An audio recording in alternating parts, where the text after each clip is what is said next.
气书画，骑射蹴鞠，云文云武，学习无间。生活是一目两天，做中学，学中诀。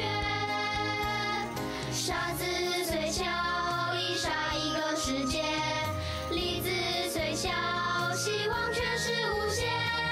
两岸发挥，双手抚慰，大爱闪过满人间。Hargailah sumber mata air. Kenapa belakangan ini tanah di kebun begitu gersang? Iya benar, gersang sekali. Cepat beri dia minum. Tanda-tanda kekurangan air semakin parah.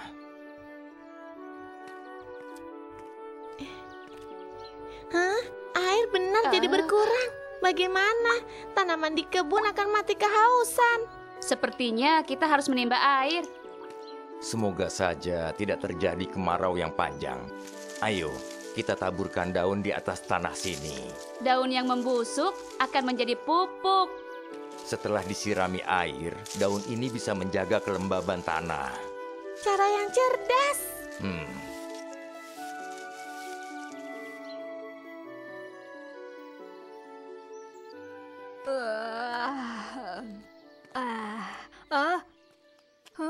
Kenapa airnya habis?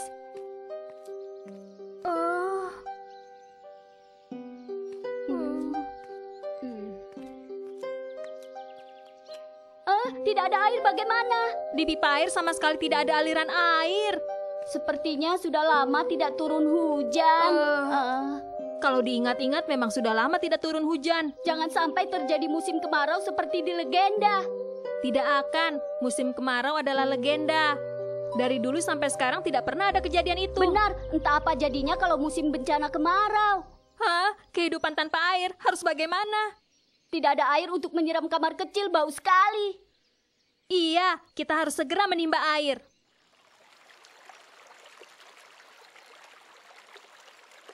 Air di sungai ini semakin berkurang. Ini bukan pertanda baik. Kalau hujan tidak turun lagi, mungkin cuci baju pun akan bermasalah. Benar, air di ladang kacang kedelai juga semakin berkurang. Sekarang membuat tahu dan susu kedelai harus mengangkut air. Sepertinya kita sudah mengalami pertanda kekurangan air. Sudah lama tidak hujan, sungguh membuat cemas. Iya, yang Ibu Tayen katakan benar.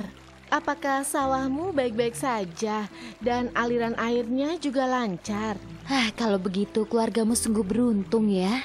Kalau begitu, itu adalah berkat Tuhan untukmu.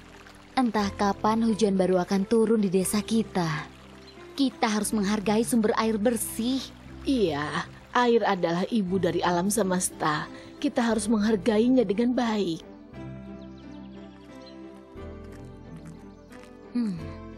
Sungguh kagum pada keluarga Tayen. Sekarang semuanya kekurangan air, mereka sedikit pun tidak merasa cemas. Iya, Hanya keluarga mereka yang tidak kekurangan air. Kalau masih belum turun hujan juga, ini sungguh bencana. Jangan pesimis, kita rundingkan masalah air dengan keluarga Tayen saja. Sawah mereka butuh air. Apa mereka mau memberi kita air? Masalah air harus dipikirkan bersama-sama. Ini bukan hanya masalah satu orang. Mari kita pikirkan bersama. Tapi apa ini mungkin?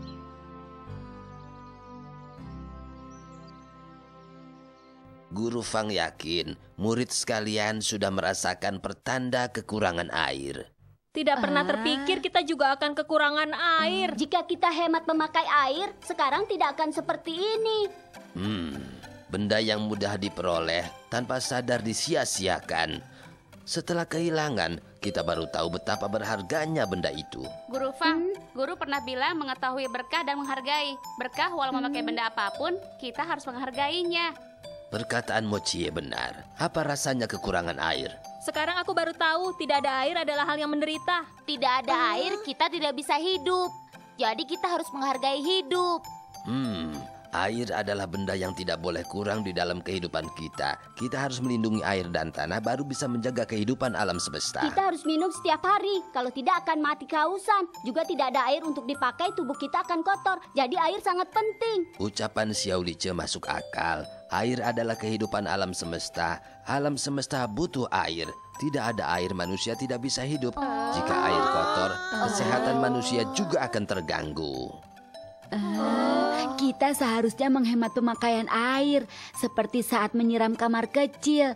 Jadi kita bisa menghemat pemakaian air. Segelas demi segelas air bisa memenuhi gentong. Setiap orang menghemat segelas air, jadi bisa memenuhi gentong. Jika kita banyak berhemat, maka bisa mengumpulkan banyak sumber daya.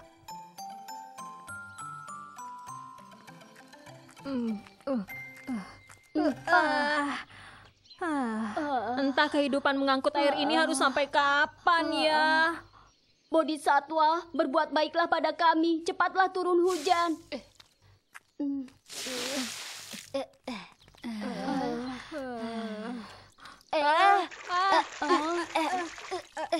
Pakai air hemat sedikit. Mengangkut air sangat menyusahkan. Celaka! Xiaolong, kau ini ceroboh sekali. Xiaolong, kau dihukum mengangkut 1 ember air. Setuju. Maafkan aku tidak sengaja. Xiaolong, kau harus hati-hati. Kau tidak lihat, gerakanku sudah lambat. Aku sudah hati-hati. Tidak nyaman sekali. Jelas-jelas ada air tapi harus berhemat. Ini namanya mencari masalah sendiri. Air ini kami angkut dengan susah payah. Tentu saja kita harus berhemat. Ini peringatan agar kita bisa menghargai air. Aku rasa kejadian ini ada berkahnya. Dulu hanya tahu pakai air dan diminum. Tidak pernah terpikirkan betapa pentingnya sumber air. Kalau sudah ada air, aku pasti akan sangat menghargai air. Benar, aku tidak akan sia-siakan air lagi. Tapi caranya? Mari kita pikirkan cara mudah dan cepat untuk mengangkut air. Bagaimana? Baiklah, aku setuju. Sudah bagus bisa melewati hari-hari. Buat apa begitu cemas? Tayen, kau selalu tidak mau ikut bergabung. Lebih baik aku pakai solusi mencari akal itu untuk mengangkut beberapa ember air.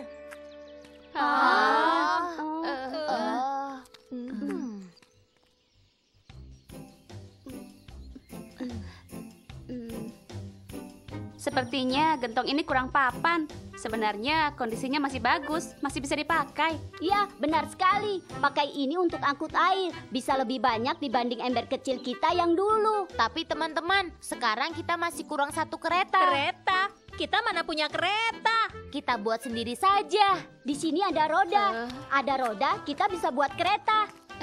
Ide bagus ya, Lice.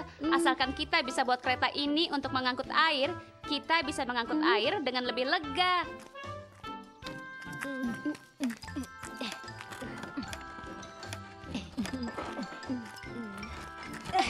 Bagus sekali, kita berhasil. Lihatlah, ini lebih cepat dan santai. Tidak banyak mengeluarkan tenaga. Masih bisa cepat, bisa sambil lari. Iya benar, kita bisa mengangkut lebih banyak air, juga bisa menghemat waktu dan tenaga. Begitu ya, kalau begitu kita bisa pulang pergi 3 kali. Ayo jalan, kita pakai kereta untuk angkut air.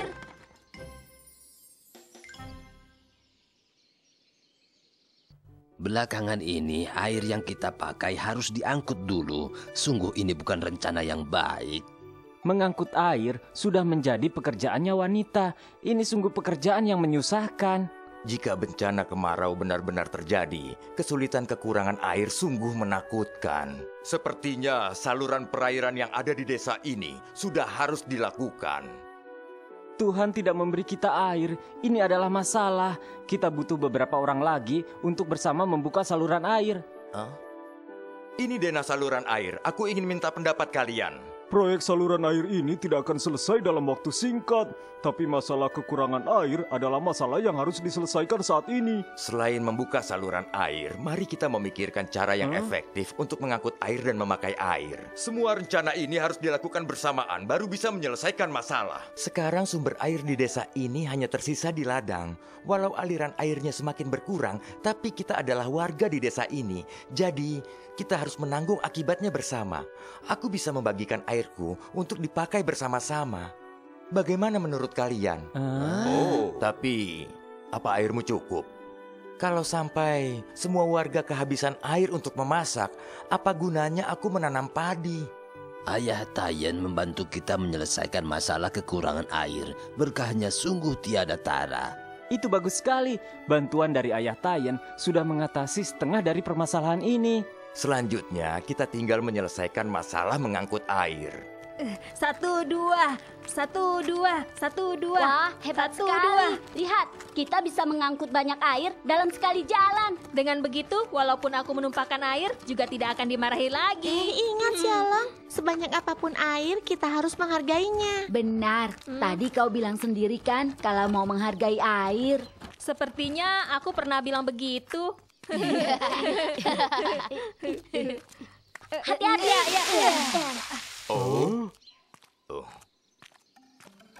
Afu, begitu banyak air, bagaimana cara kalian mengangkutnya? Kami pakai kereta. Semua ini berkat ide dari teman-teman. Iya, Tuan Murung. Kami memanfaatkan barang bekas untuk membuat kereta pengangkut air. Kami bisa angkut banyak air sekaligus, bisa hemat waktu, tenaga, dan bebas dipakai. Kelihatannya gerakan anak-anak lebih cepat dibanding kita. Iya benar, dan ide mereka adalah ide yang bagus untuk kegiatan berkelompok. Berkat kerjasama seluruh warga desa dalam mengatasi kekurangan air, akhirnya Bodhisatwa menurunkan hujan. Seluruh warga desa sangat senang.